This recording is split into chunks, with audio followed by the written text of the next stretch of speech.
नमस्कार दोस्तों। बचपन में एक कहावत सुनी थी, when wealth is lost nothing is lost, when health is lost something is lost, and when character is lost everything is lost. कुछ समय के साथ में इसमें बदलाव हुआ है। When wealth is lost everything is lost.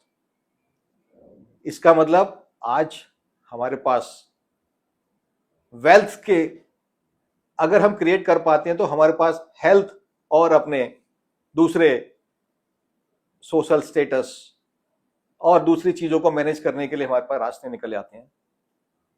Wealth basically 4 तरह की होती है। Financial wealth, that is money. Time wealth means freedom, आपको अपनी वेल्थ को एंजॉय करने के लिए फ्रीडम चाहिए, टाइम चाहिए। सोशल वेल्थ, आपका स्टेटस।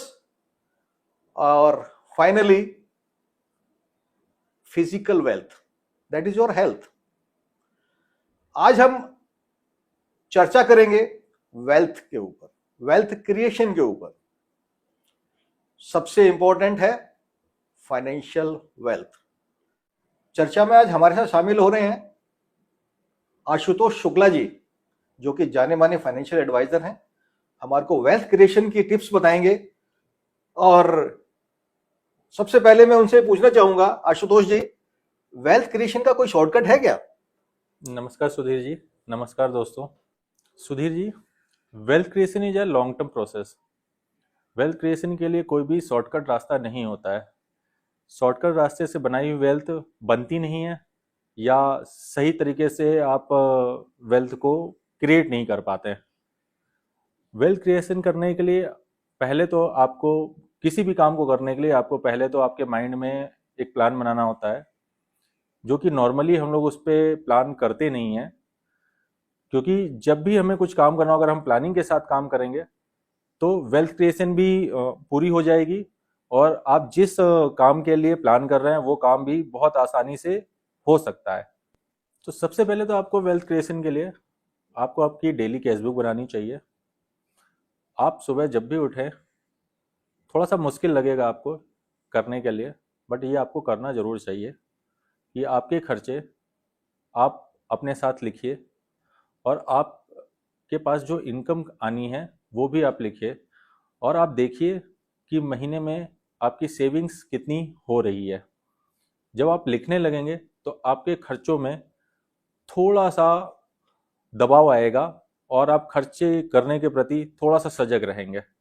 तो कोशिश करिए कि आज की जो दुनिया यूपीआई के ऊपर आ गई है, कि आपने एक बारकोड स्कैन किया और आपकी पेमेंट आपके अकाउंट से निकलकर सामने वाले के अकाउंट में जाती है। आपको कोई फील नहीं आता कि आपके एक्सपेंसेस कैसे जा रहे हैं। लेकिन अगर आप वही खर्चे कैश के रूप में करेंगे तो थोड़ा सा आपके खर्चों पे लगाम लगेगी, और थोड़ा सा आप सजग रहेंगे कि आपको कैसी इम्पल्सिव बाइंग के लिए आप थोड़ा सा सजग हो जाएंगे।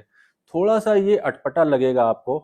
आपको ये लगेगा कि आज हर इंसान डिजिटल क्रांति की बात कर रहा है, और आप हमें बोल रहे हैं कि आप पीछे चले जाइए 10 साल 15 साल पीछे, और आप कैश पे वापस आ जाइए। अगर आपको घर की अपनी सेविंग्स को बढ़ाना है तो ये आपको बिल्कुल करना पड़ेगा। इसके बिना अगर आप जब तक डिजिटली पेमेंट करते रहेंगे तब तक आपके खर्चे बढ़ते रहेंगे।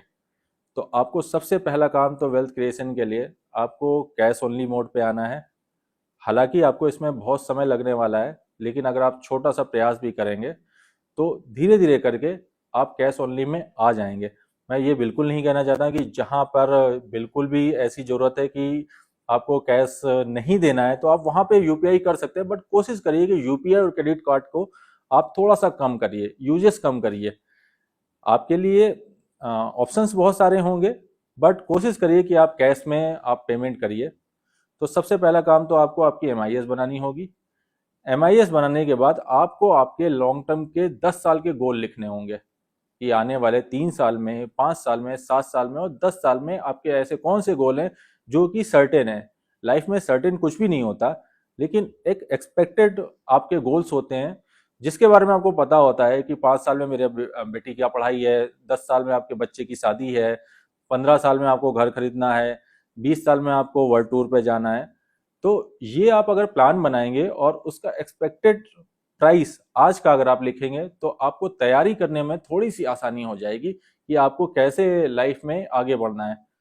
आशुतोष जी, हमारे दर्शकों को डिटेल्स में बता पाएंगे कि हमारे गोल्स क्या हो सकते हैं, और सबसे पहला गोल, जो प्रायोरिटी गोल हमारा, क्या होना चाहिए? सर गोल्स तो बहुत सारे हो सकते हैं, पर अगर आपको लॉन्ग टर्म प्रोसेस में जाना है तो आपके पास 4 गोल्स ही होने चाहिए। आपकी रिटायरमेंट लाइफ, बच्चे की पढ़ाई, बच्चे की शादी और एक आपका घर। अब ये सवाल बन सकता है कि सबसे पहला और सबसे प्रायोरिटी वाला गोल क्या हो सकता है। तो कई लोग इसके आंसर में बोलते हैं कि मुझे बच्चे की पढ़ाई पहला फोकस है, या बच्चे की शादी पहला फोकस है, या मेरा घर पहला फोकस है। बट ये सोचने वाली बात है कि आपका हमेशा पहला और प्रायोरिटी फर्स्ट गोल हमेशा रिटायरमेंट होनी चाहिए आपकी। अगर आपकी साउंड रिटायरमेंट है तो आप बच्चे की पढ़ाई को फंड कर पाएंगे, बच्चे की शादी को फंड कर पाएंगे और आप अपने घर को भी फंड कर पाएंगे। लेकिन अगर आपकी रिटायरमेंट लाइफ ही सिक्योर नहीं है तो आप कुछ भी फंड नहीं कर पाएंगे। इसका एक बेहतरीन एग्जाम्पल है, जब आप फ्लाइट में बैठते हैं तो जो एयर होस्टेस होती है वो सबसे पहले क्या बोलती है कि अगर ऑक्सीजन का दबाव कम होगा तो सबसे पहले आप अपना मास्क लगाइए, आप किसी फैमिली मेंबर की हेल्प मत करिए। उसका रीजन ये होता है कि आप अगर सेफ होंगे तभी आप दूसरे की हेल्प कर पाएंगे। ऐसा ना हो कि आप दूसरे का मास्क लगाने जाएं और आप उसका भी नहीं लगा पाए और आप भी गिर जाएं। तो हमेशा आपको ये प्रायोरिटी गोल क्या होना चाहिए, आपकी रिटायरमेंट लाइफ। रिटायरमेंट लाइफ में आपका शुरू से फोकस होना चाहिए और कोशिश करनी चाहिए कि रिटायरमेंट लाइफ एकदम सिक्योर हो, क्योंकि आपकी रिटायरमेंट लाइफ पे ही सारी डिपेंडेंसी है। बच्चे की पढ़ाई भी आपकी रिटायरमेंट कॉर्पस से ही होगी। रिटायरमेंट कॉर्पस से नहीं होगी लेकिन आपकी रिटायरमेंट साउंड होगी, तब आप उसको फंड कर पाएंगे। अब रिटायरमेंट के लिए हम लोग आजकल सजग नहीं है। हिंदुस्तान के अंदर आज की डेट में किसी भी गवर्नमेंट जॉब में रिटायरमेंट का पेंशन ज़्यादातर हट चुका है। बहुत ही कम ऐसे सेक्शंस हैं, बहुत ही कम ऐसे विभाग हैं जहां पे आपको अभी रिटायरमेंट की सुविधा है और पेंशन की सुविधा है। बाकी जगहों पे पेंशन हट चुकी है। बट हिंदुस्तान की जो जनता है वो अभी यहाँ पर ध्यान नहीं दे रही है, क्योंकि हमारा कल्चर हमेशा से ऐसा रहा है कि हम ये सोचते हैं कि हमने अपने बच्चों की केयर करी है तो बच्चे हमारी केयर करेंगे। अमूमन अगर आपके बच्चे अच्छे हैं तो केयर आपकी करेंगे, लेकिन क्या वो वैसी परिस्थिति में केयर आपकी करने लायक होंगे? क्योंकि आज की जनरेशन जिस तरीके से मेट्रो सिटीज में रह रही है उसके पास रहने के लिए स्पेस छोटा होता जा रहा है, और हस्बैंड और वाइफ दोनों ही वर्किंग होते हैं, उनके बच्चे भी ज़्यादातर डे केयर में हो रहे होते हैं। ये आजकल मेट्रो सिटी में आम बात हो गई है। तो आप अगर सोच के देखिए कि 60 ईयर के बाद आपके बच्चे आपकी केयर कैसे करेंगे, तो थोड़ा सा ध्यान आपको आपकी रिटायरमेंट लाइफ में जरूर देना चाहिए। शुरुआत कहाँ से आप कर सकते हैं? अगर आपके पास एक एग्जाम्पल 100 रुपीज़ की सैलरी है तो आपको उसको 4 हिस्सों में बांटना चाहिए। 30% आपकी नीड्स, 30% आपकी वांट्स, 30% आपकी फ्यूचर नीड्स। लोग फ्यूचर नीड्स को गायब कर रहे हैं आजकल। उनको ये लगता है कि आपकी अगर सैलरी है 100 रुपीज़ तो 50 रुपीज़ आपकी नीड्स के लिए और 50 रुपीज़ आपके वांट्स के लिए होते हैं। लेकिन फ्यूचर नीड्स का आप क्या करेंगे, क्योंकि आप जीवन भर नौकरी नहीं करने वाले हैं, कभी तो आप एग्जिट लेंगे। तो इसलिए आपको हमेशा 3 बल्कि 4 होने चाहिए। नीड्स 30%, वांट्स 30%, फ्यूचर नीड्स 30%, 10% आपका इमरजेंसी कॉर्पस होना चाहिए। क्योंकि अगर ये 30% के स्लॉट्स में अगर आपको कोई परेशानी होती है तो आप ये 10% के इमरजेंसी कॉर्पस से आप तीनों में से किसी को भी फंड कर पाएंगे। अब ये ऐसा कोई रूल नहीं है कि आपको ये रूल पकड़ के ही चलना है। अगर आप अपनी वांट्स को मैनेज कर सकते हैं तो ये जो 30% का वांट्स है ये आप किसी भी 3 में, या इमरजेंसी फंड में, या फ्यूचर नीड्स में, या डेली नीड्स में अगर कुछ कमी होती है तो वो वहां पे आप उसको फंड कर सकते हैं। अल्टीमेटली कहने का मतलब ये है कि अगर आप एक्टिव अर्निंग स्टेज में हैं, मतलब आप अगर जॉब कर रहे हैं, अगर आपकी सैलरी 100 रुपीज है, आप सिर्फ जॉब की वजह से इसको फंड कर पा रहे हैं, तो आप अगर सोच के देखिए कि 60 ईयर के बाद अगर आप रिटायरमेंट लेंगे तो आपके आने वाले 25 साल, 30 साल, 40 साल कैसे फंड होंगे। क्योंकि आपने कुछ प्रॉपर प्लान तो किया नहीं था, आपने कोई ऐसी तैयारी तो की नहीं थी, आपकी डिपेंडेंसी बच्चों के ऊपर थी। तो कोशिश करिए कि शुरुआत से ही आप इन्वेस्टमेंट को थोड़ा सा सीरियस लेके चलिए और रिटायरमेंट को आप सेफ करके चलिए। आशुतोष जी, जैसे आपने बताया कि आजकल ज्यादातर गवर्नमेंट डिपार्टमेंट्स के अंदर पेंशन नहीं है, तो हमारा जो मुख्य जो मेन गोल है रिटायरमेंट को अचीव करने के लिए हमें क्या करना चाहिए, हमें कब से स्टार्ट करना चाहिए, कोई क्या इसकी एज लिमिट है जहां से हमको स्टार्ट करना चाहिए? सुधीर जी, प्लानिंग करने की कोई उम्र नहीं होती है। जब आप सजग हो जाएं, वही एक एज होती है जहां से आपको प्लानिंग स्टार्ट करनी चाहिए। प्लानिंग के लिए ऐसा कोई एज नहीं कि आप 25 साल से स्टार्ट करें या आप 50 साल से स्टार्ट करें, क्योंकि आप पीछे जा कर के चीज़ों को सही नहीं कर सकते हैं। आपको जो भी सही करना है वो आप यहीं से शुरुआत कर सकते हैं। पर कोशिश करिए कि आप अपनी लाइफ के पहले ईयर से ही, सैलरी लाइफ के पहले ईयर से आप प्लानिंग के लिए सजग हो जाएं। क्योंकि आप जितना अर्ली प्लानिंग करेंगे, जितना अर्ली इन्वेस्टमेंट स्टार्ट करेंगे, रिटायरमेंट कॉर्पस को क्रिएट करने में उतना ही कम पैसा लगेगा। आप जितना लेट स्टार्ट करेंगे, आपको उतने ही ज़्यादा पैसे देने पड़ेंगे। क्योंकि अगर आपका लाइफ स्पैन सैलरी का 30 साल है, अगर आप एक स्टैंडर्ड एवरेज लेते हैं कि 30 साल की एज में आप अगर नौकरी पे आते हैं और आपको आने वाले 30 सालों पे और काम करना है, तो आपके पास एक्यूमुलेट करने के लिए सिर्फ 30 साल ही बचते हैं। बट ज़्यादातर न्यू जनरेशन ये सोचती है कि अभी तो मेरी जॉब ही लगी है, अभी हम थोड़ा एंजॉय कर लेते हैं, अभी हम थोड़ा आईफोन्स खरीद लेते हैं, अभी हम थोड़ा कार पे मेंटेन कर लेते हैं। ये सब भी करना चाहिए, लेकिन ऐसा कतई ज़रूरी नहीं है कि आप गाड़ी से चल रहे हैं 50 लाख की और आपके बैंक में 1000 रुपये पड़े हों। तो इस पे भी थोड़ा विचार करना चाहिए। इसलिए क्योंकि पूरी दुनिया में या हिंदुस्तान में आपको अगर सरवाइव करना है, तो आज के समय में या आज के दौर में पैसे से बेहतर कोई भी टूल नहीं है जिधर से आप सरवाइव कर पाएंगे। गाड़ी आपके सर्वाइवल के केस में काम नहीं आएगी, आपका फ़ोन आपके सर्वाइवल के केस में काम नहीं आएगा, पैसा आपके सर्वाइवल के केस में काम आएगा।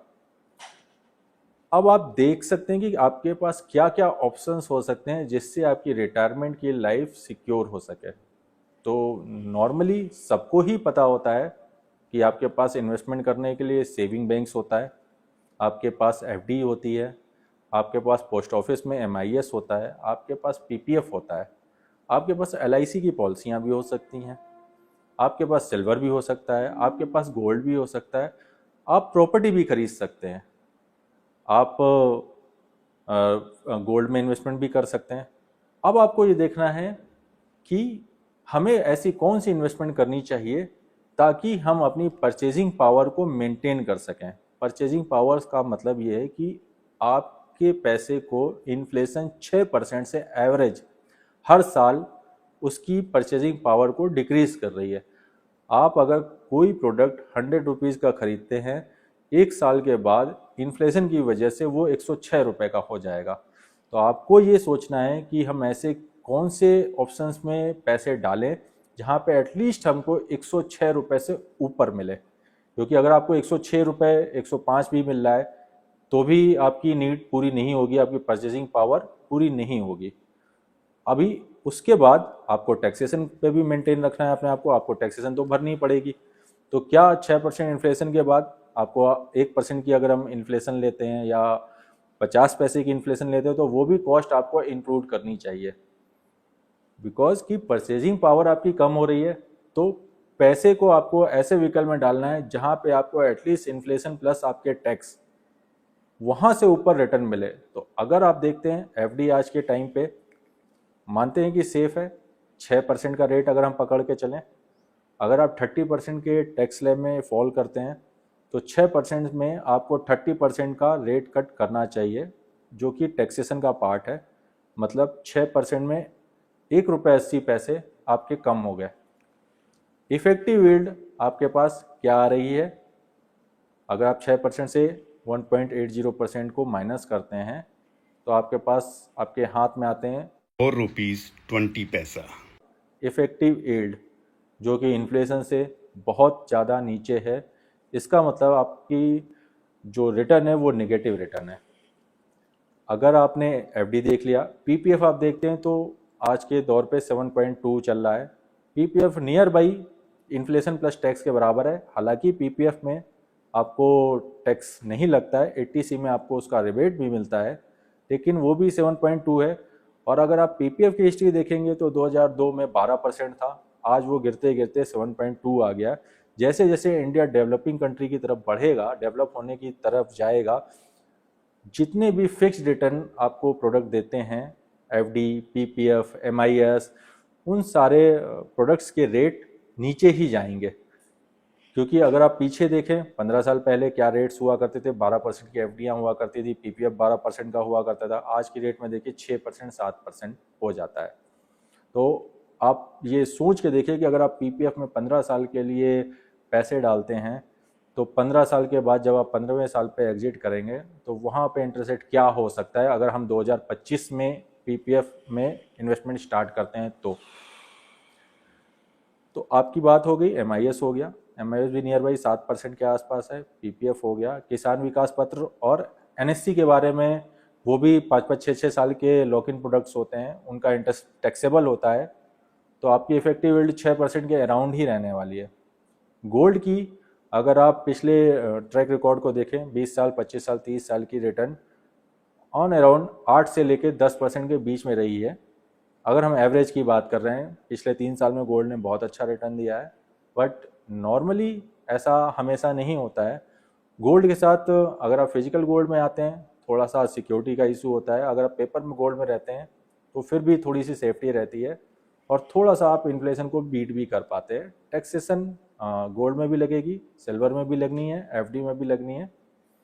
तो अब इसके अलावा एक और ऑप्शन आपके पास हो सकता है कि कई लोग एलआईसी की पॉलिसियां लेते हैं। एलआईसी की पॉलिसियां बिल्कुल लेनी चाहिए, बट क्या एलआईसी की पॉलिसी लॉन्ग टर्म में आपके इन्फ्लेशन और आपके टैक्सेशन को बीट कर पाती है? हालांकि वहाँ पे भी टैक्सेबल इनकम नहीं होती है, टैक्स फ्री होता है, मतलब एलआईसी का पैसा जो आपको मैच्योरिटी आती है वो टैक्स फ्री आती है। हालांकि बीच में भी कुछ रूल्स चेंज हुए हैं तो वो अमाउंट भी टैक्सेबल हो सकता है, तो उसकी डिटेल के लिए आपको डिटेल एनालिसिस करनी पड़ेगी। तो अभी हम उस पर नहीं जाते हैं। तो एलआईसी भी अगर आप देखें तो 6% के आसपास ही रहने वाली है। अब हम और आगे बढ़ते हैं। उसके बाद आपके पास एक ऑप्शन है कि आप प्रॉपर्टी में इन्वेस्टमेंट कर सकते हैं, लेकिन आप सोच के देखिए कि प्रॉपर्टी में इन्वेस्टमेंट करने के लिए आप छोटे पैसे से नहीं कर सकते हैं। अमूमन दिल्ली के अंदर आपको 2 BHK शायद 1 से 1.5 करोड़ से नीचे नहीं मिलेगा। अगर आपकी एरिया थोड़ा सा अच्छा है, लोकेलिटी पे आप अगर कॉम्प्रोमाइज़ करते हैं तो मे भी पॉसिबल है कि आपको मिल जाए, बट अच्छी लोकेलिटी में आपको 1-1.25 करोड़, 1.5 करोड़ से नीचे 2 BHK भी नहीं मिलने वाला है। अब आपने EMI ले ली और आपने फ्लैट ले लिया 2 BHK का। अब आपको अगर पैसे की नीड है, ऐसी नीड है कि आप उसके लिए आप कहीं भी भाग नहीं सकते हैं, आपको वो चाहिए। तो क्या आप आपके 2 BHK में आप अपना किचन बेच सकते हैं? कि अगर आपको 20 लाख रुपए की ज़रूरत है तो आपने अपना किचन बेच दिया और 20 लाख रुपए अरेंज कर लिए। क्या आप अपना वॉशरूम बेच सकते हैं या आप अपना एक कमरा बेच सकते हैं? ऐसा नहीं कर सकते हैं। आपको 2 BHK पूरा ही बेचना पड़ेगा। और प्रॉपर्टी में लिक्विडिटी बिल्कुल भी नहीं होती है, आपको वेट करना पड़ेगा आपके प्राइस में। अगर आप अपने प्राइस को 40 से 50% डाउन करते हैं तो मे भी पॉसिबल है कि आपको 2 से 3 दिन के अंदर पेमेंट मिल जाए, बट उसमें आपका हैवी नुकसान हो सकता है। तो प्रॉपर्टी के लिए पैसे ज़्यादा होने चाहिए, तो ये आपकी रिटायरमेंट के लिए शायद काम ना कर सके। तो ये प्रोडक्ट्स हो गए जिसमें आप इन्वेस्टमेंट कर सकते हैं। इसके अलावा एक प्रोडक्ट और हो सकता है जिसमें आप छोटे पैसे से भी स्टार्ट कर सकते हैं और लॉन्गर ड्यूरेशन में वो आपकी रिटायरमेंट को फंड कर सकता है। उसे आप कह सकते हैं म्यूचुअल फंड, इक्विटी मार्केट। अब इक्विटी क्या होती है? जस्ट सिंपल शब्दों में कहिए तो बिजनेस होता है। पूरे वर्ल्ड के अंदर सिर्फ 2 ही ऑप्शंस हैं पैसे को डालने के लिए। एक होता है डेट, उधार, लोन, जिसको अलग अलग नामों से जाना जाता है। एक होता है बिजनेस। पूरे वर्ल्ड के अंदर इसके अलावा और कोई भी प्रोडक्ट नहीं है। अगर आप एक नौकरी कर रहे हैं तो आपकी नौकरी आपके एम्प्लॉयर के लिए एक उधार है, लाइबिलिटी है। मतलब जो आपको सैलरी मिलती है आपके एम्प्लॉयर की बुक्स में, आप उसके लिए एक लाइबिलिटी हैं। और जो आपका एम्प्लॉयर है, उस आप जो काम करके दे रहे हैं वो उसके लिए एक बिजनेस है। इसलिए बिजनेस में हमेशा उतार चढ़ाव हो सकते हैं। बट शायद आपकी सैलरी में उतार चढ़ाव कम होते हैं अगर आप टर्म्स एंड कंडीशन को हटा दें। सैलरी में भी उतार चढ़ाव होते हैं बट वो एक एक्सट्रीम कंडीशंस होती है। तो आप समझिए कि दुनिया में सिर्फ 2 ही तरीके की चीज़ें, आप बैंक में एफडी करते हैं, आप बैंक को उधार देते हैं और बैंक उस पैसे से बिजनेस करता है। और बिजनेस वो कुछ भी हो सकता है, वो लैंडिंग ही हो सकती है। प्रॉपरली बैंक आज के डेट में लैंडिंग ही ज़्यादा कर रहा है, वो किसी और को पैसे देती है। इसके अलावा अगर आप किसी बिजनेस में आते हैं तो बिजनेस में शुरुआत में आपको हो सकता हो 2 साल 5 साल के अंदर नेगेटिविटी भी देखनी पड़े, बट लॉन्गर ड्यूरेशन में आप सोच के देखिए कि क्या बिजनेस में लॉसेस होते हैं। बहुत सारी वजहों से बिजनेस में लॉसेस होते हैं, लेकिन अगर आप एक ट्रैक रिकॉर्ड एक बिजनेस का अच्छा हो, एक प्रूवन ट्रैक रिकॉर्ड हो, एक बड़ा नाम हो, अगर उसके बिजनेस में पैसे डालते हैं तो ये चांसेस थोड़े से कम हो जाते हैं। तो अब बिजनेस मान लीजिए रिलायंस है, एसबीआई है, वो बिजनेस कर रहे हैं, उनके एम्प्लॉय उनके लिए लाइबिलिटी हैं, उनको काम मिल रहा है और उसके बदले में उन्हें एक वेज मिल रही है, सैलरी मिल रही है। तो अब आप दूसरे के बिजनेस में पैसे कैसे डाल सकते हैं? 2 रास्ते हैं, या तो आप म्यूचुअल फंड के थ्रू आइए या आप स्टॉक मार्केट के थ्रू डायरेक्ट स्टॉक्स को भी खरीद सकते हैं। डायरेक्ट स्टॉक्स खरीदने में परेशानी ये हो सकती है कि सिंगल स्टॉक्स है, आप कितनी भी रिसर्च कर लें, हो सकता हो कि गलती की चांसेस बढ़ जाएं। ऐसे बहुत सारे पीछे एग्जांपल्स हैं जहां पर स्टॉक्स में जीरो भी हुआ है और कुछ स्टॉक्स जीरो से हीरो भी हुए हैं। बट आइडेंटिफिकेशन करना और आपके बिहेवियर को मैनेज करना, क्योंकि अगर आप देखें रिलायंस 10 रुपये का रिलायंस स्टॉक था, आज के डेट में 2000 है, बहुत बार स्प्लिट हुआ, बहुत सारे डिविडेंड दिए, बोनस दिए उसके बाद भी, लेकिन क्या किसी इन्वेस्टर के पास ऐसा है? क्योंकि इन्वेस्टर ना हमेशा शॉर्ट टर्म सोचता है। इन्वेस्टर को ये लगता है कि टीवी पे वॉर हो गई, स्टॉक्स को बेच देना चाहिए या म्यूचुअल फंड को बेच देना चाहिए।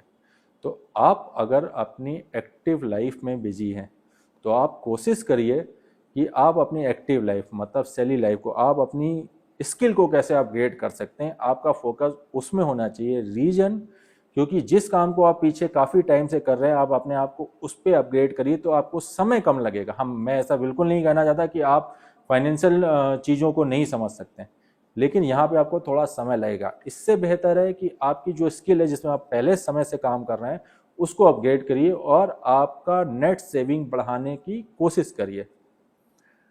अब आप अगर म्यूचुअल फंड के थ्रू इन्वेस्टमेंट करते हैं या आप अपनी रिटायरमेंट लाइफ को फंड करना चाहते हैं तो म्यूचुअल फंड के अंदर हमेशा बास्केट्स होती हैं स्टॉक्स की। एक काबिल फंड मैनेजर होता है जो आपकी चीज़ों को मैनेज करता है, आपके फंड को मैनेज करता है। अब म्यूचुअल फंड में रिटर्न कैसे बन सकते हैं? एक नॉर्मल एग्जांपल है कि आप अगर 10,000 की एसआईपी करते हैं और अगर 15 साल आज पूरे हो गए, कल से 16 साल का पहला महीना है, तो आप लाइफ टाइम तक 30,000 महीना विड्रॉ ले सकते हैं। आप ले सकते हैं, आपकी वाइफ ले सकते हैं, आपके बच्चे ले सकते हैं और जीवन में कभी वो कॉर्पस ख़त्म नहीं होगा। इसका सिंपल सा एक एग्जांपल होता है कि अगर आप 12% का रिटर्न टारगेट कर रहे हैं और 15 साल इन्वेस्टमेंट की आपने, 16वें साल से जब आप विड्रॉ लेते हैं तो नॉर्मली 8% का विड्रॉ लेते हैं। 8% का विड्रॉ लेते हैं तो कभी भी आपका प्रिंसिपल नेगेटिव नहीं हो सकता है, आपको पैसे ही बनेंगे और आपकी पेंशन लाइफ आगे अच्छे तरीके से चल जाएगी। तो फोकस आपको होना चाहिए कि आप छोटी छोटी इन्वेस्टमेंट करें, म्यूचुअल फंड के थ्रू करें। अगर आप समय नहीं दे सकते, अगर आपको स्टॉक मार्केट में इन्वेस्ट करना है तो आपके पास प्रॉपर समय होना चाहिए। उससे बेहतर है आप अपनी स्किल अपग्रेड करें और म्यूचुअल फंड के थ्रू अपने रिटायरमेंट लाइफ को फंड करें। आपका बहुत बहुत धन्यवाद आशुतोष जी, आज की चर्चा में शामिल होने के लिए। आपने सभी बिंदुओं के ऊपर बहुत विस्तार से हमारे दर्शकों को जानकारी दी। उम्मीद है दर्शकों को इस जानकारी का लाभ मिलेगा और इस वीडियो से संबंधित किसी के कोई प्रश्न है दर्शकों के तो हमें जरूर लिखिएगा, हम उस पर हमारा एक्सपर्ट पैनल आपके जवाबों को देने का प्रयास करेगा। धन्यवाद। धन्यवाद सुधीर जी, ये मौका देने के लिए। दोस्तों, अगले सेशन में हम किसी और महत्वपूर्ण विषय पर चर्चा लेकर आपके सामने उपस्थित होंगे। तब तक के लिए नमस्कार।